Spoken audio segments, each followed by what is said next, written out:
नमस्कार साथियों। तो कैसे हैं आप सभी। जैसा कि आप सभी जान रहे हैं, हम हमारे चैनल पर हिंदी का फाउंडेशन बैच चल रहा है। उस हिंदी के फाउंडेशन बैच में हम बहुत ही करीब आ गए हैं। बस ये बैच अब ख़त्म होने ही वाला है। आपको फ्री में हिंदी का भी नोट्स मिल गया जीएस के साथ साथ। और आज से अब इस चैनल पर आपको प्रैक्टिस सेट भी मिलेंगे हर हफ्ते, और वो सारे practice set previous year question रहते हैं। अगर आपको विश्वास न हो तो आप यहाँ से प्रश्नों को उठा करके चेक कर सकते हैं। ठीक है, तो हमने अलंकार पढ़ा था। आज यह अलंकार का यह दूसरा क्लास है। ठीक है, आज आपका अलंकार पूरी तरह से खत्म हो जाएगा। ठीक है, तो अलंकार जो हम लोग पढ़ रहे हैं तो उसमें हमने कहाँ तक पढ़ा था, विप्सा अलंकार तक हमने पढ़ लिया था। अभी तक ने आपने अलंकार का वो पहला वीडियो अभी नहीं देखा होगा तो आप उसे देख लीजिएगा। डिस्क्रिप्शन में मैंने उसका लिंक दे रखा है। और साथ ही में अगर आप वहाँ से ना ले पाए तो जब आप इस चैनल पर जाएंगे तो हिंदी का एक फाउंडेशन बैच से बना है, उसमें ढूंढेंगे तो एकदम थंबनेल अलंकार का बना है फर्स्ट पार्ट का। वो फर्स्ट पार्ट को तो मैंने वहाँ पर नहीं शायद लिखा है कि नहीं लिखा है, अभी चेक करके बताना था उसे। लिखा है। और वहाँ से मैंने, और ये जो अपलोड किया जाएगा अलंकार, यहाँ अलंकार का सेकंड पार्ट इस पर लिख दिया जाएगा, तो आप थंबनेल भी चेक करके आप देख सकते हैं। ठीक है, तो आज पूरी तरह से अलंकार खत्म हो जाएगा और मात्र 3 या 4 टॉपिक ही मेरे ख्याल से बचेंगे।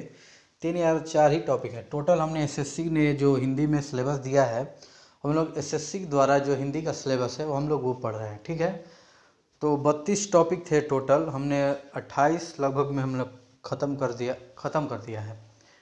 हाँ, 28 टॉपिक हमने ख़त्म कर दिया। मात्र और 10 दिनों का ये मात्र क्लास बचा है, तो उसमें हम ये सब भी ख़त्म कर लेंगे। तो चलिए आगे बढ़ते हैं। विप्सा अलंकार हमने पढ़ लिया था। और 5वां था हमारा वक्रोक्ति अलंकार। घबराइए नहीं, आइए विस्तार से समझते हैं। जब वक्ता की बात को श्रोता उल्टा समझ ले, अर्थात कोई अन्य अर्थ निकाल ले, समझ रहे हैं, उसे आप क्या कहेंगे, वक्रोक्ति। वक्र यानी वक्र का अर्थ ही होता है टेढ़ा। तो आप वक्रोक्ति में अगर आप जैसे कोई बोला, उसका आप मतलब गलत अर्थ निकालें। मैं बोला आम, आप बोल रहे हैं आलू, जबकि वो आम ही है, तो आप बोल रहे हैं क्या है कि आलू है, तब दिक्कत होगी। आप उल्टा अर्थ निकाले तो वहाँ पर कौन सा अलंकार हो जाएगा, वक्रोक्ति। आसान भाषा में समझ गए। आइए एग्जाम्पल द्वारा आपको समझाते हैं। कौन तुम मैं घनश्याम, तो बरसों फित जाए, कौन द्वारा पर राधे मैं हरि, क्या वानर का यहाँ काम, जानू जाओ मत उठो, आप जाइए तो।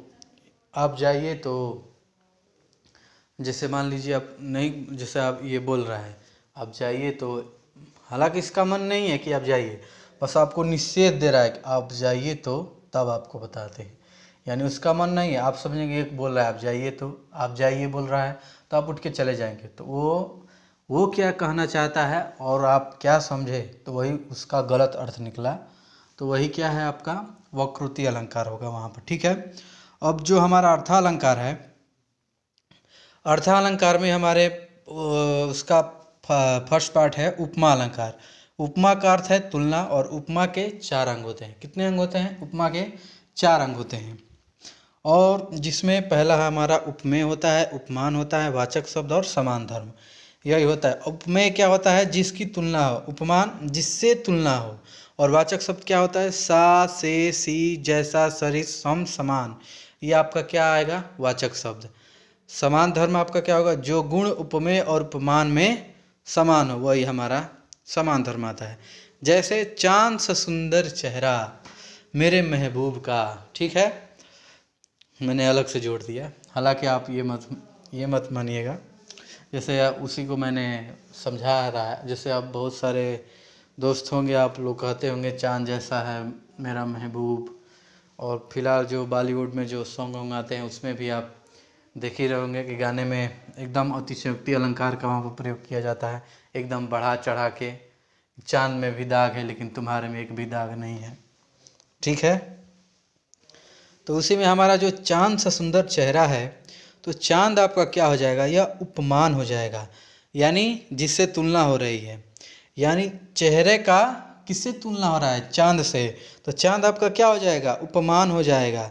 सा आ गया ना, तो देखिए मैंने यहाँ पर लिखा है वाचक शब्द में क्या आएगा? सा, से, सी, जैसा, सरिस। हालांकि मैंने यहाँ पर कामा लगाना भूल गया हूँ। वाक्य में सा लिखा रहेगा, से लिखा रहेगा, सी, जैसा, सरिस, सम, समान। तो आपका क्या हो जाएगा? वाचक शब्द हो जाएगा। ठीक है। अब आइए हमारा सुंदर, यह आपका क्या? समान धर्म। जो गुण उपमेय और उपमान से समान हो वो क्या होता है? समान धर्म होता है।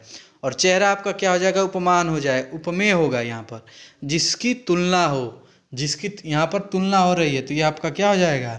चेहरा क्या हो जाएगा? उपमेय हो जाएगा।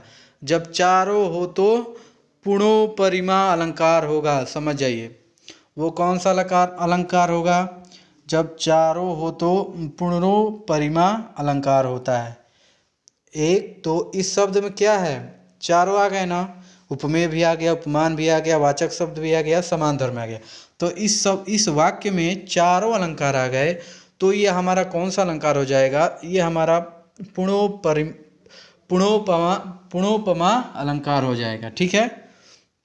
राम सीता से सुंदर है, तो इसमें भी आपका कौन सा होगा? पुणोपमा अलंकार है। राम है, सीता है, से है आपका वाचक, आपका वो हो जाएगा, वाचक शब्द में आ जाएगा।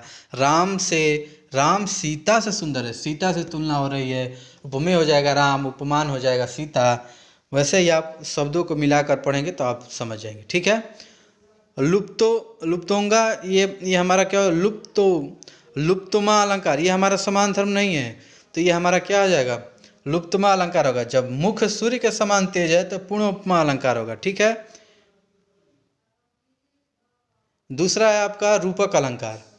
रूपक अलंकार में क्या होता है? जब उपमेय और उपमान को एक योजक चिन्ह द्वारा जोड़ा जाता है तब वहाँ पर क्या होता है? रूपक अलंकार होता है।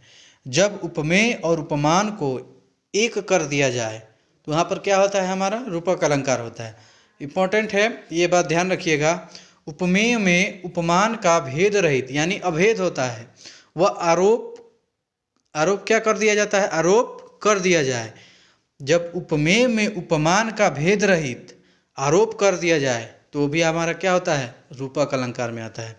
जैसे कि जलता है यह जीवन पतंग, चरण कमल बंदो हरिराई, मैया मैं तो चंद्र खिलौना ली हूँ। ये जो पंक्तियाँ हैं आप लोगों ने अपने जो आप क्लास कर रहे होंगे उसमें आपने पढ़ा होगा। ठीक है। तो तीसरा हमारा आता है उत्प्रेक्षा अलंकार। जहाँ उपमेय और उपमान में समानता के कारण एक होने की संभावना की जाए, अर्थात उपमान की कल्पना की जाए, तो वहाँ पर आपके क्या होगा? उत्प्रेक्षा अलंकार। उत्प्रेक्षा अलंकार को आप कैसे पहचानेंगे? उत्प्रेक्षा अलंकार का बहुत, जैसे वाक्य में मानो, मनु, जानो, जनू, जनहु, मनहु, जनहु, ऐसा शब्द वाक्य में रहेगा तो आप वहाँ पर आंख बंद करके क्या बोलेंगे? उत्प्रेक्षा अलंकार है। ठीक है। उत्प्रेक्षा अलंकार समझ गए। अब आइए संदेह अलंकार क्या है? इसकी पहचान है या, अथवा, कंधो, फीवा, ऐसे सब मतलब वाक्य में ऐसा लिखा रहेगा तो आपका क्या हो जाएगा? संदेह अलंकार होगा। संदेह अलंकार वाक्य में ही, जहाँ मतलब कोई वाक्य को पढ़ने में संदेह हो, आप फटाक से मार दीजिएगा संदेह अलंकार। ठीक है। भ्रांतिमान अलंकार हो, जहाँ उपमान में उपमेय की निश्चयात्मक स्थिति हो, जैसे चंद्र समझकर चकोर तुम्हारे पीछे दौड़ता है, पाए महावर दैन को नैयन बैठी आए, फिरी फिरी बैठी महावारी एड़ी मणती जाए। यह आपका क्या है? भ्रांति मान अलंकार है। भ्रांतिमान अलंकार क्या होता है? उपमान में उपमेय की निश्चयात्मक स्थिति को ही हम क्या बोलते हैं? भ्रांतिमान अलंकार कहते हैं। ठीक है। छठा है आपका विभावना अलंकार। इसके कारण के अभाव में कार्योत्पत्ति का चमत्कार होता है। जैसे बिनु पंत चले झुन्नू बुन्नू काना, सुनु सुनय बिनु काना।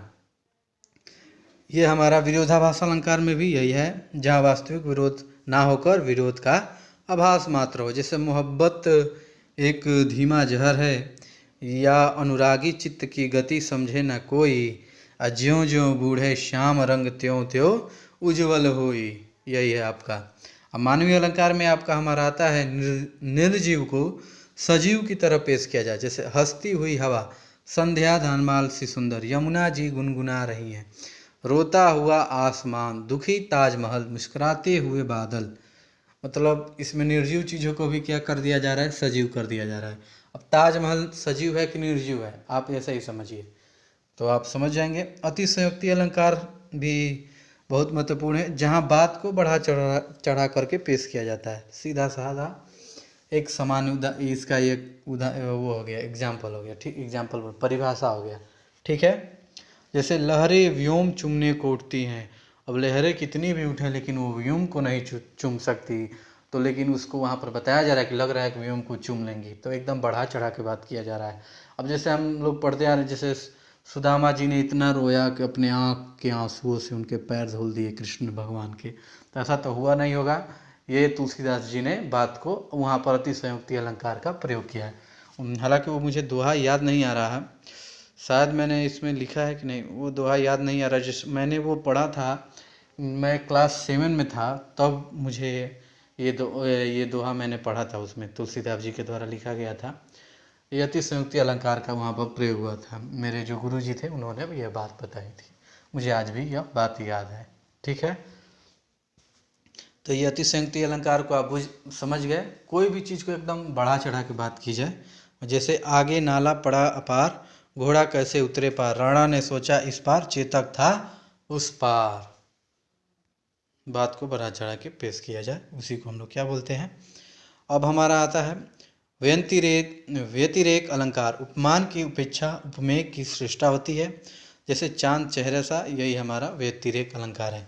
बस आपको पढ़ते जाना है, पढ़ेंगे एक दो बार उसे अपने अपने स्तर पर एग्जाम्पल ले लेकर, जब मैं प्रैक्टिस सेट लेकर आऊँगा अब फटाफट से आपको चीज़ें याद हो जाएंगी, ठीक है। तो टेंशन नहीं लेना है, जैसे जैसे मैंने आपको लिखा है उसे लिख लेना है। दो या 4 बार आपको पढ़ना होगा, तब आप पढ़ेंगे तब आप समझ जाएंगे, ठीक है। जो प्रतीप अलंकार होता है यह उपमा अलंकार का उल्टा होता है। जैसे चंद्रमा मुख के समान सुंदर है, नेत्र के समान सुंदर कमल है, ठीक है।